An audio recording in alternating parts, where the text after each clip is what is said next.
The Road Home by Penstroke. Chapter 6. Great Gem Gouges. Discord sat up, stretching and popping several joints along his serpentine back. Ah! Nothing passes the time like a good night's sleep. He mused as he stood up from a bed, walking across the air as if it were an invisible floor. The main game table, where his map and game pieces sat, still grew from the peak of the mountain. That one little sapling, however, had expanded since its original planting, and now had a root system that gripped the top of the mountain like the talons of an eagle. From those roots, several branches had grown and formed into additional furniture for Discord to use.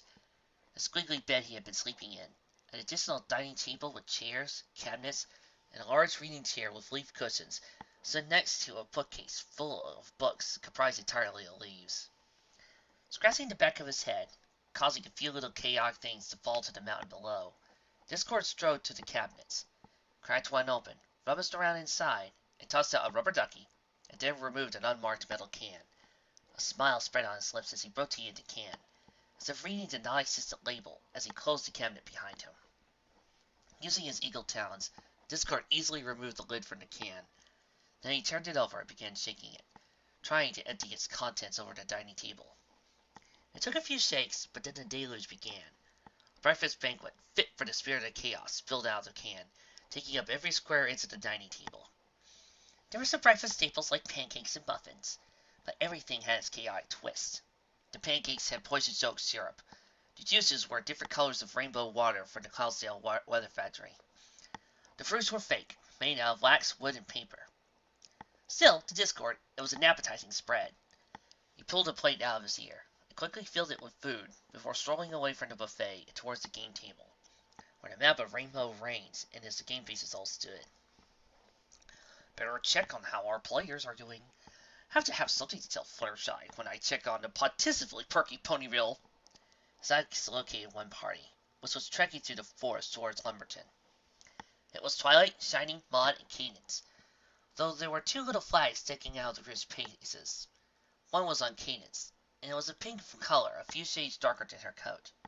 The other little flag was dark blue, and sticking out of Twilight's game piece. The flag's triangular shapes indicated they were what his little game would consider debuffs.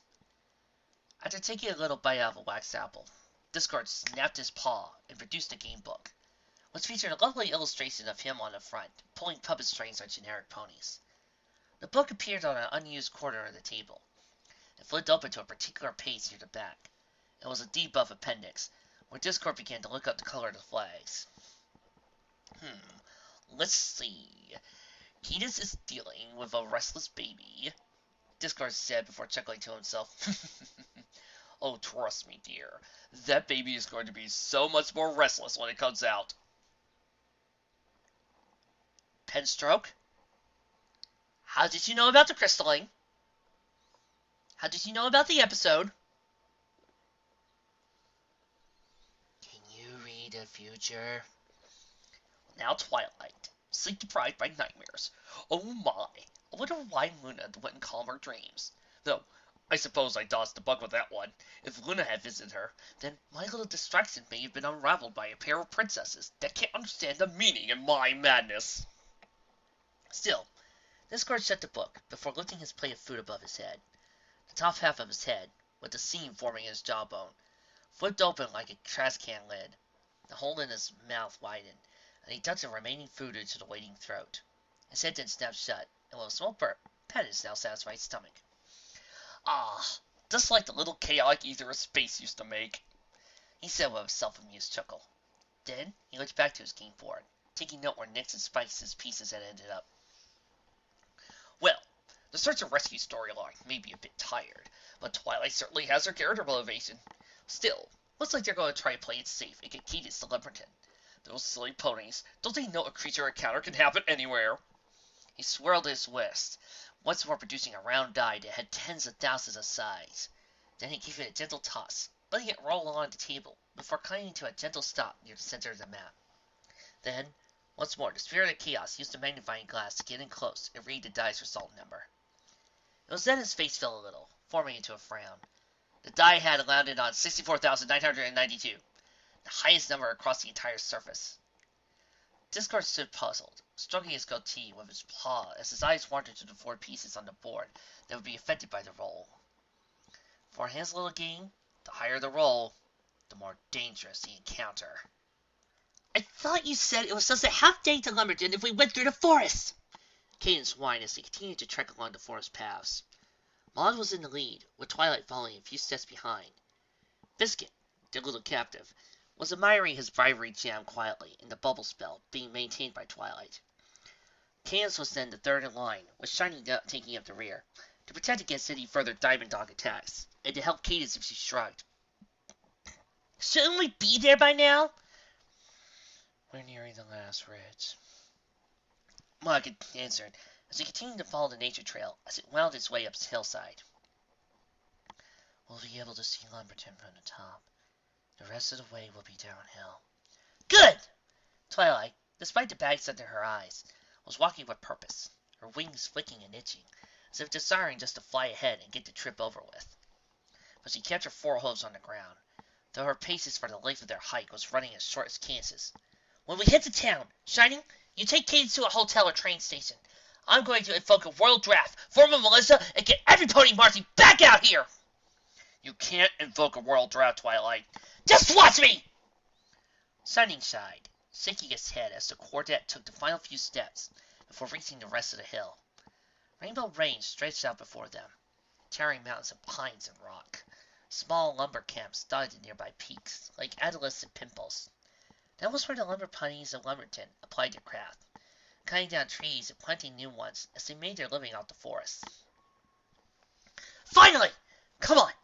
I don't want Nix and Spike to be with those dogs for any longer than they have to! Twilight passed Maud, continuing down the trail that had been winding the roadway through the forest. The path led to the bottom of the hill, to join with a logging road to provide a quick, smooth straight line to Lumberton. Yet, before Twilight could take even 3 steps, Maud reached out and nabbed her tail, halting Twilight's advance. Hey! Twilight spun around, glaring Maud while her tail flicked a little in annoyance from the unexpected pain. So that's what Rainbow Dash feels like. What was that for? Something's wrong, Maud said. She lifted a hoof, pointing rocks that bouldered the path ahead on either side. All those rocks aren't where they were the last time I was here. They've all been turned. That one that was turned 3 degrees clockwise, and that one over there turned a degree counterclockwise. Maud, I know you care a lot about your rocks, but what does it matter if the rocks were turned? Twilight asked. I mean, who just turns a rock and then leaves? You're probably imagining it.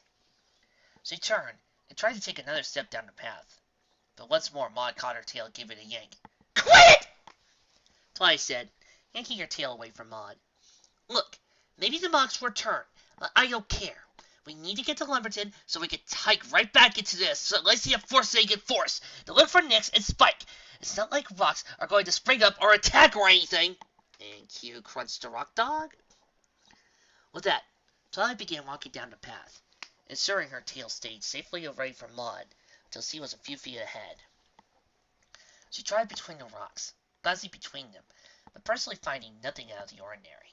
She kept trotting until she reached the next bend in the path, and that was when she turned around and shouted back to the others.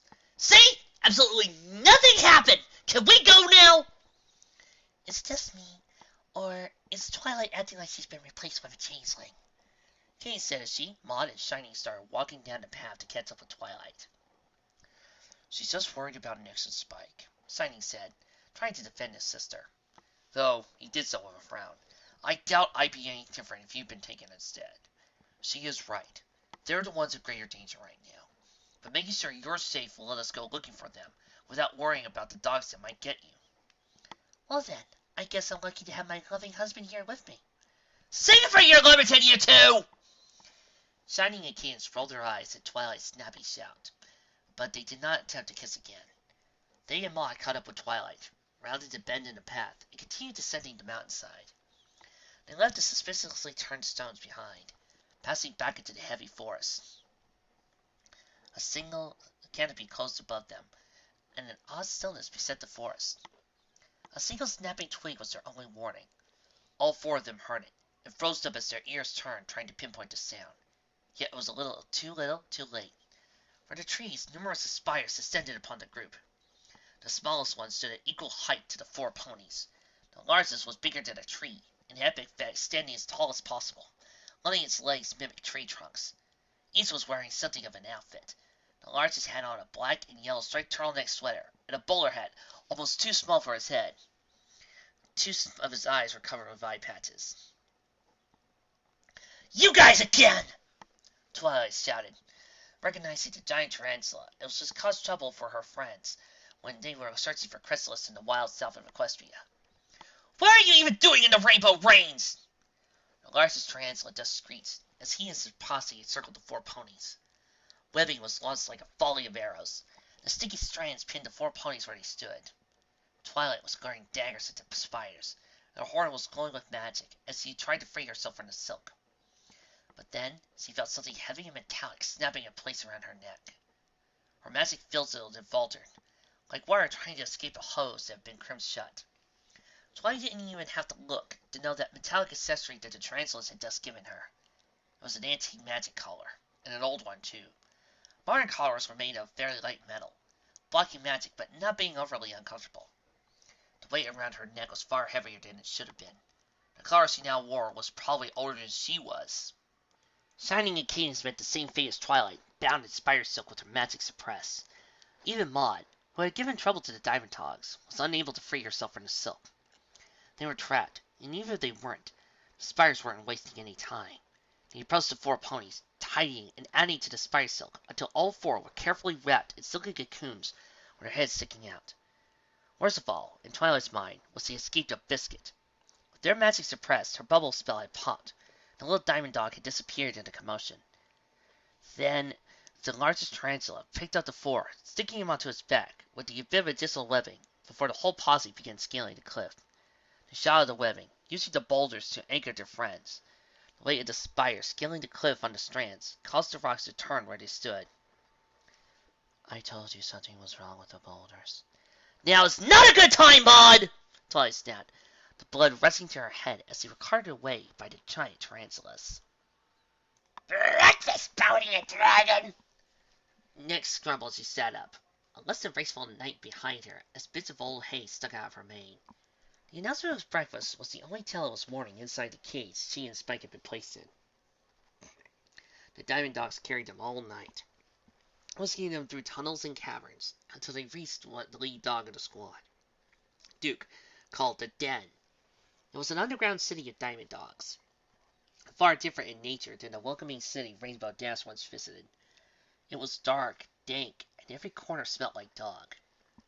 Rickety wooden ramps spanned the length of the main cavern, connecting hollowed-out rooms along the walls.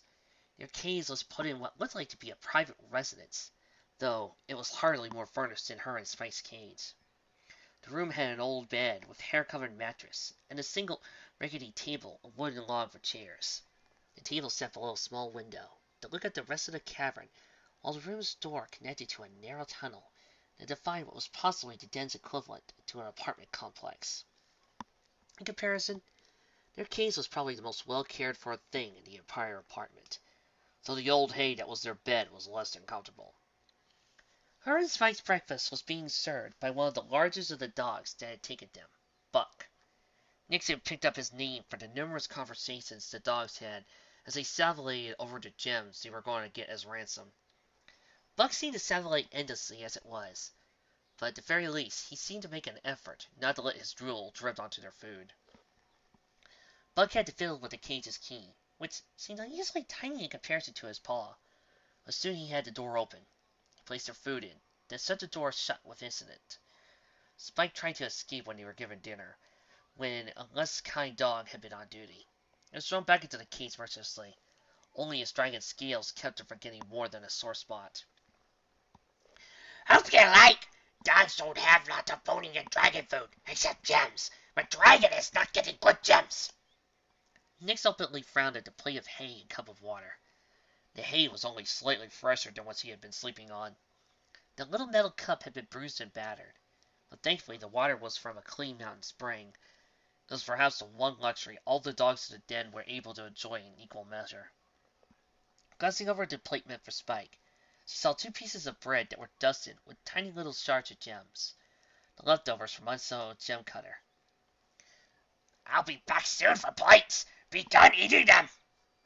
With that, Buck turned and left the apartment, going to attend to unknown business with the rest of his prospecting pack. "Spike," Nick said, prodding him with a hoof, "didn't you say Twilight would rescue us by now?" With a grumble and a yawn, Spike sat up and stretched. He pressed the small of his back, causing the vertebra to pop before his eyelids slid open. He seemed a bit confused himself at the sight. He had woken up in the exact same place he had fallen asleep. "That's weird. When Rarity was taken by Diamond Dogs, we only needed a few hours to rescue her. I wonder what's taking her so long." "You don't think something's happened to them? Could the Diamond Dogs have gotten them too?" "Nah, that tall one would have been in here to brag about it." Spike picked up the gem dust sandwich, shaking his head as he turned it over in his claw.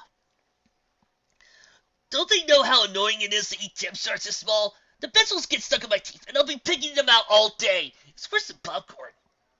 "So, I guess all we can do is wait for her?"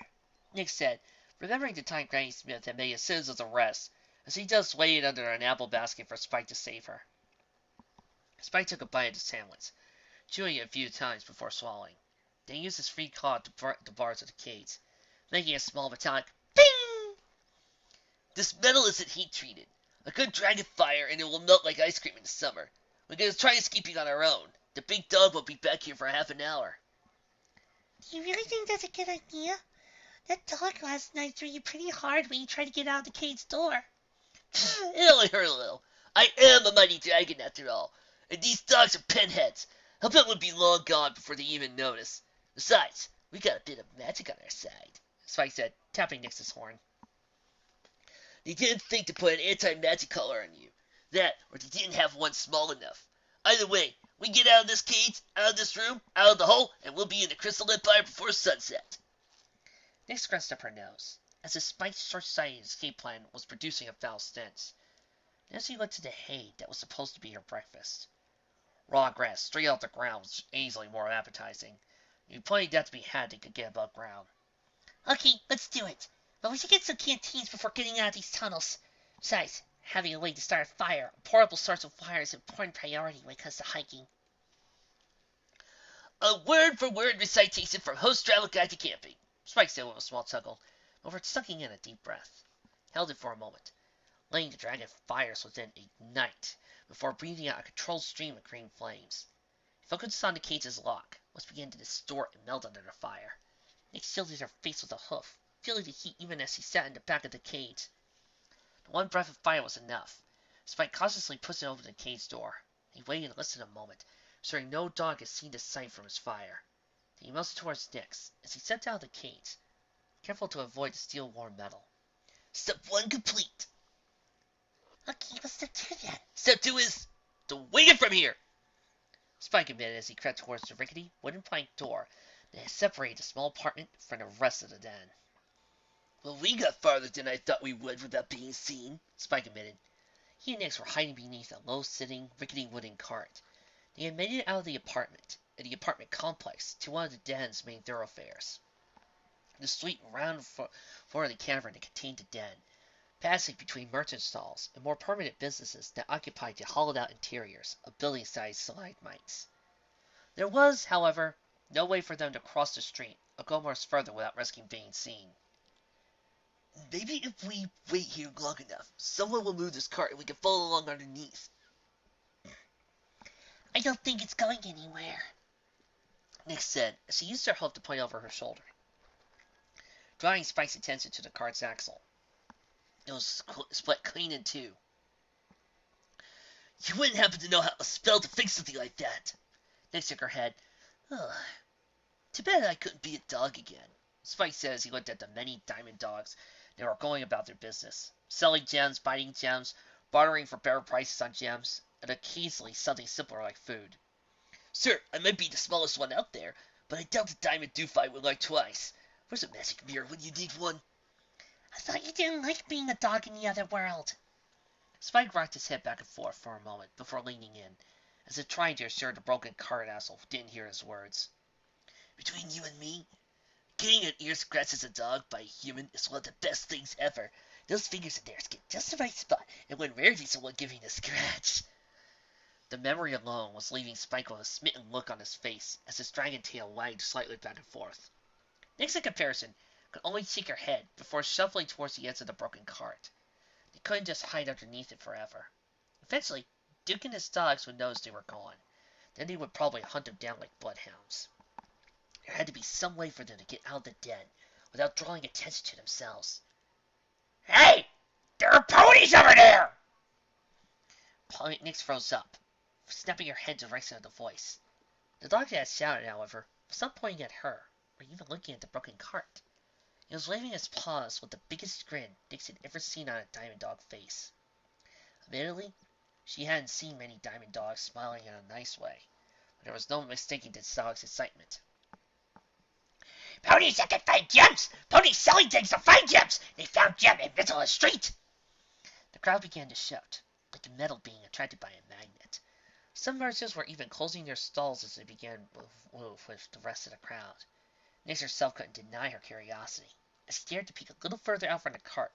I was trying to see what all the excitement was about. Whoever these ponies were, they were drawing a lot of attention. And perhaps that was just her and Spike's ticket out of the den. Spike, come on! We should go see what's going on, Nix said. Yet Spike didn't reply. Turning her head, she saw Spike was now bellying up with one of his legs kicking, still lost in the memory of being ear-scratched as a dog by a human hand. It took careful maneuvering, but Spike and Nix skirted the edge of the street to follow the flow of the crowd. They moved between boxes, stalls, and anything else large enough to hide them from view. The whole effort was made easier by the dog's growing interest in the gem-finding ponies. Nix tried to think of who it could be. What pony would be courageous enough or desperate enough to come to such a place to sell something? But then she and Spike saw them, a pair who were likely more desperate than courageous. In the crowded street they had parked a sleek and polished cart. It was not one pulled by a harness, but driven forward by a mystically fueled engine. The cart was laden with hundreds, if not thousands, of the same device. A stick in the shape of the dowsing rod, with numerous metals, bits, bobs, and gauges attached to it. And the two ponies were selling the contraptions to the eager crowd, trading sticks for hooffuls of gems. Or the famously infamous Flim Flam Brothers! Now, don't burst, there are plenty of great gem gauges to be found. Those supplies are limited. Flam shouted to the crowd as he passed out a trio of devices with his magic. Yes! Flam shouted as well. So maybe you should push a little, but don't hurt yourselves. How are you going to find all those gems if you go and hurt yourselves? I should have known, Spike said as he and Nix watched the spectacle from behind the sealed barrel. They probably got chased out of every decent ponytail in Equestria when news of their miracle elixir got round. Does that really matter now? He can help us get out of here! Nix says she and Spike moved to a nearby stalagmite, bringing themselves a few feet closer. After another few more steps, jumps, and a bit of scrolling on her table, Nix and Spike reached the back of the brothers' cart. With their closer perspective, they could see the cart was a far cry from the mobile factory that was the Super Speedy Squeezy 6000. It was just a cart with a magical engine attached in the simplest way possible. It was a nice cart, but from all the stories Nix had heard, she expected more. Still, after double-checking to ensure no dog would see them, the pair climbed onto the cart. Piles of gem gauges, the brothers had few provisions. A barrel of water was stuck away in the back corner of the cart, while some crates with traveling bags were in the other. Nix and Spike chose to hid behind the crates and bags, staying low just in case Duke or one of his cohorts were in the crowd. Psst! Spike hissed through his teeth and waved a claw, trying to get the mustache Flam's attention. I'm glad Pedstruck can remember who's who, because I keep forgetting. Yet both brothers were wrapped in their sails, passing out the gauges and adding more and more gems to an ever-growing pile. When Spike's attempts continued to prove ineffective, Nix gave it a try. She reached out with her magic and gave the slightest tug on Flam's mustache. That managed to get his attention. Flam quickly turned around to try and find the perpetrator of the mustache pulling. His eyes quickly looked on the filly and the dragon in their cart. He was confused for just a moment, but like a true sales pony, he didn't let them trip it up for more than a moment. He passed out a few gem gauges, then whispered something to Flim. The clean-saver brother glanced at Nix and Spike's way just for a moment, then nodded before speaking even louder. You know what? You fine canines have been such wonderful customers. It's time for our Great Gem Gaze giveaway! That's right. The first dog to answer the following question gets a free gem gaze. What is the average number of teeth in a diamond dog's mouth? Immediately, the crowd of dogs were distracted, opening their mouths and trying to count their teeth. It was a perfect distraction, letting Flan step over the corner of the cart and duck his head down. He looked at the two incredulously, almost as if looking at mice he had found nibbling in a pantry. I know you. You're that lizard that brought that hourglass to our sewing competition in Ponyville. What's your name? Spear, Nail, Skewer? Spike! And I'm not a lizard, I'm a dragon. I don't do that tongue thing! Don't dragons breathe fire? Flam asked him with a raised eyebrow. Spike gave a small puff of fire from his nostrils. You want me to cinch your mustache off to prove it? Flam lifted a hoof to his face, quickly guarding his face, pressed his facial hair. That won't be necessary. But that doesn't tell me what you're doing in our cart, what you're doing this far from Ponyville, or who the squirt is. Flam focused on Nyx. His eyebrows curled up as his eyes drifted between Nyx's forehead and her back. Wait a minute. What's with those eyes, that horn, and them wings? That'll make you. But now the bottom line doesn't add up. It don't add up one bit. There are 4 princesses in Equestria, though they seem to sure be popping up like weeds as of late. I'm not really a princess, Nyx said, trying to be pleasant to their best hope of escape, while Spike seemed to scowl at Flam. But can you help us? We got kidnapped by some of those diamond dogs. They're holding us ransom. A ransom, you say? Flam said, stroking his mustache. Well, I suppose my brother and I can't leave fellow equines to these rough and tumble dogs. But we aren't leaving until we stole our stock of gem gazes. Or until the dog realized they're worthless. Spike reached out and picked up one of the gauges. Let me guess. You two just bolted some metal to sticks? I'll have you know we've applied the highest quality fem-tiny Zartudo sticks. But, yes, the metal is just for show. You have to know your audience, after all, and diamond dogs aren't going to believe a naked stick can find them gems. But the charm can't be charged, Nyx said. She took the gem for Spike, turning it over in her lone levitation charm. She was expecting to think of his jamming a complex puzzle, using the one skill she had gotten fairly proficient at in the past year, magical analysis. It was a skill Twilight was more than eager to encourage, something that could be done with very little magic. If it could, it'd be drawing on my levitation spell. Once it charges its gun, then the sticks will stop working. Yes, but we'll be long gone by then. Flam assured with a slick, seals-blowing smile. The charm only activates if the stick is held by something with a heartbeat, and it's got enough power for 2 hours of continuous use. How long have you been here? Spike asked. 2.5 hours, but don't worry, I doubt any one dog has been using his gem gaze for that long. Hey, mine stopped working! Flam stood up straight. He and Flynn looked to one very large bulldog that was pushing his way through the crowd. He slapped his gem gaze down on the ground, right in front of the cart, pointing it like it was a misbehaving pet. It stopped finding gems! Fix it!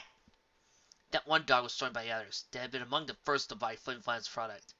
With each new dissatisfied canine that appeared, the crowd's mood progressively shifted into that of a pack of angry dogs.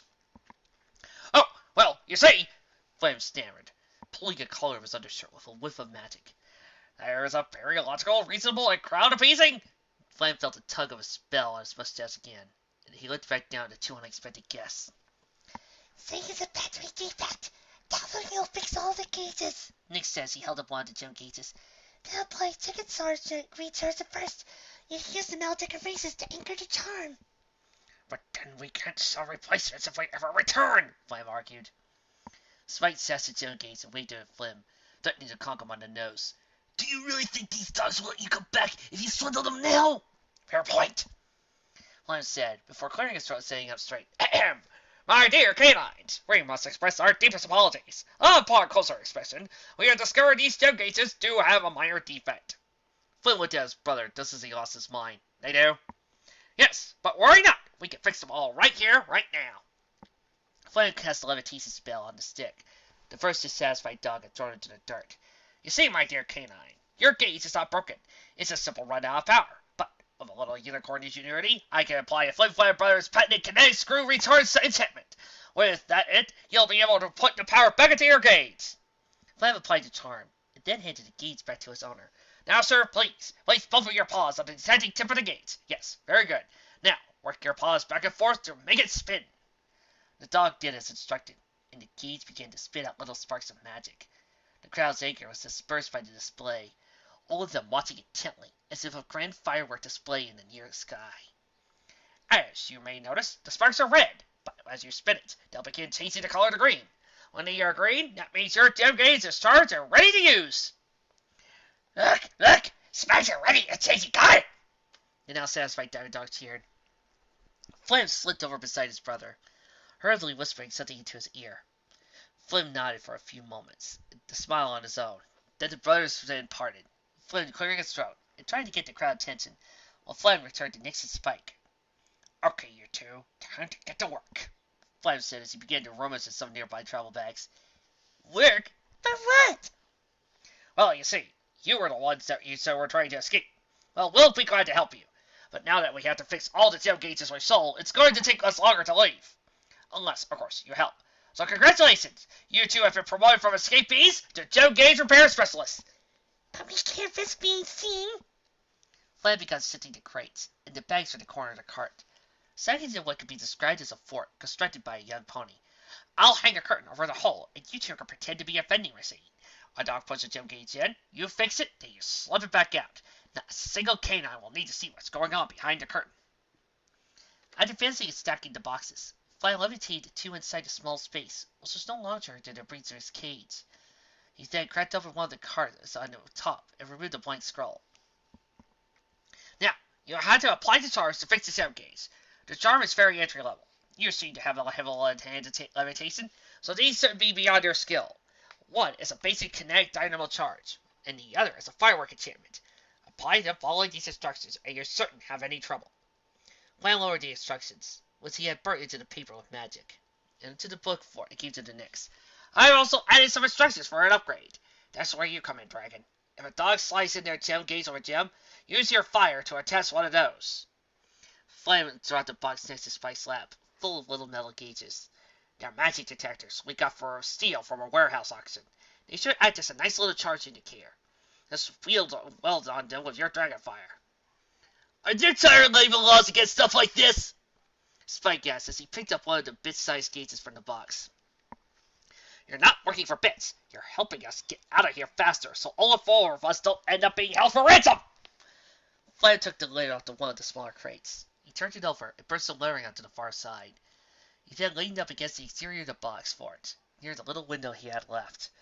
It was a basic sign for the Diamond Dogs, giving them instructions and saying how much the gem upgrades cost. Now, better get ready. You already got a nice big line. With that, Flan took a pair of light boxes from one of the traveling bags. He turned the door of the box for it, closing out the top, as well as creating a parted curtain for the window. Spike glared at the blankets, looking to the same place he and Nix had been able to see Flan just a few moments ago. He then sighed as the first gem gauge was slid through the window along with a gem. Well, guess we better get started. Hey, it's better to be in that cage with the old hay, Nix said, trying to stay positive as he began to read Flame's instructions. So he was surprised to say the least. The instructions were detailed, demonstrating a knowledge of magic Nix wouldn't have expected from the two sales ponies. Normally, there would be the fourth, more complex charm to link the other three bits of magic together. Yet, just by how the three charms were positioned on the stick, the resulting behavior would be desired. It wouldn't be as good as it could be. Twilight could probably make a much better gem-finding device. Yet, Flam's solution not only worked, but was easy and quick to assemble. The first thing for an ever-growing line of Diamond Dogs waiting to repair. The spiders remained silent as they scattered through the underground tunnels.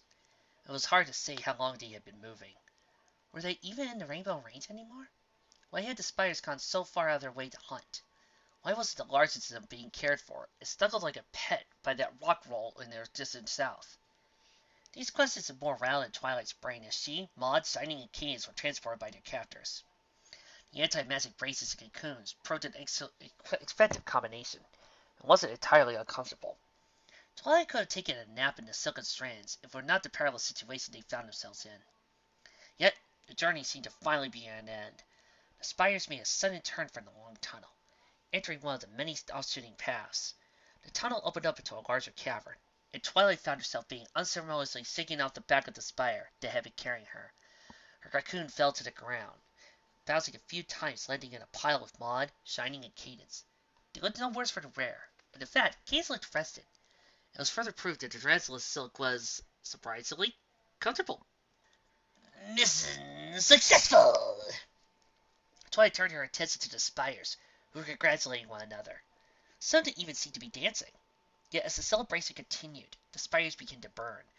Green flames sprang from their bodies, and for a moment the cabin was bathed in a warm green glow, until finally, all that remained of the spiders was a swarm of changelings. Yeah, we did it! Yeah, we did it! Victory! Sweet victory! Hey! Twilight shouted, snapping the changelings out of their celebrations. What's going on here? The changelings stared dumbfounded at Twilight for a moment, then began to laugh like a cackling chorus. One moved forward from the group, looking indistinguishable from the others, yet commanding. He made a cracking noise in his mouth. A few changelings responded. They set Twilight, Shining, Cadence, and Maud right outside, before quickly retreating back into the swarm. You foolish ponies have stumbled upon the greatest secret of the changeling hive. A plan set in motion long before the assault on Continent. A plan so dark and evil that only we, Queen Chrysalis's most loyal, were trusted with its completion. You, my little ponies, have stumbled onto Operation Sweet Maple. The commanding changeling shouted, drawing more cheers, hoots, and hollers for the rest of the swarm. But why are you spiders? Maud's question, dried and pointed, brought the swarm to a still silence. They then began to laugh, none louder than the commanding changeling who strode up to Maud. Pitiful, stupid, dirt ponies! We know you are not smart enough to comprehend our genius, not like your three companions, who have extra space for their braids and their head cones. Please, tell your stupid friend why we are spiders. How are we supposed to know? Case asked. The commanding changeling flicked his ears a moment, then pointed the accusing hoof at his four captors. You ought, for that is how brilliant our plan is. More tears of jubilation and praise rose from the swarm. The commander bathed in the admiration of the others a few more minutes before stopping his hoof. The cheering ended just as quickly as it began, and the commander turned back to his four captives. We were spiders, so that we could blend with the local fauna of these mountains for Operation Sweet Maple. You see, these simple mountain dirt ponies only love three things. They love their families, they love their work, and they love their maple syrup. So, we have been endeavoring to slowly but surely build up a caste of love unlike the world has ever known, by feeding us the dirt ponies' love on maple syrup. And once our task is complete, we shall present the love to our beautiful queen, so she might use its power to doom you all! Once more the swarm broke into tears of jubilation. While Twilight stared at it in utter confusion. Mine was trying to follow the logic. They were disguising themselves as giant spiders to hide. They couldn't possibly hide as a gang of giant spiders. Why, when there was much more plentiful forms of love available, were they trying to feed out the love of ponies for maple syrup? Certainly, maple syrup was good, but she wouldn't say she loved it. Hey! Never doubt the power of maple syrup love. Are you all stupid? Twilight had been moments from asking the same thing herself, but had been beaten to the punch by Cadence. The commander changeling hissed, rushing up to Cadence and glaring her down. Do not claim stupidity when you simply fail to grasp our brilliance. You shall be punished for such slander. Yes, punished in the most horrible way possible. The changeling hive will sing songs of how gruesome your punishment will be. Our queens shall tell the tale for generations to come. Shining struggled inside his cocoon, twisting his head and fighting to try and overpower the castrating strands. What you heard, Cadence? You want to let us? The commanding changeling laughed. Little bits of changeling goo fighting from his mouth. Ho ho ho ho! What are you going to do to stop us? Your magic is bound! Your hooves are wrapped in silk! We painstakingly crafted to complete our spidery disguises! What are you going to do, huh? What are you going to do? What are you going to do? All eyes turned to Maud. her dry question having put on a more dead stop to the other voices. The changeling sworn glanced between another. The commander's eyes twisted as he glared out to Maud. What do you mean? Have I not explained in some detail what horrors I will extend on this pink pony? No, you haven't. You've been shouting at us. The commander growled, but then turned away from Maud and began to rejoin the swarm. You'll find out your punishment in the morning. Until then, contemplate the gruesome possibilities while we attend to other important aspects of Operation Sweepsweeping! Citizens, to the lower chambers! The swarm filed out of the room, efficiently disappearing into adjoining tunnels, leaving the four-pointed cactus unattended and downfunded. Twilight's eyebrow was arched as physically as possible. What just happened? I don't know, Shiny answered. There aren't supposed to be changelings this far north, but they were at these trains. Never heard one talk that much. Didn't think any of them except the Queen could actually talk intelligently. King's glanced at the direction where the other changelings had gone, before looking back to Shining and Twilight. I don't know if I really called what the one was saying intelligent.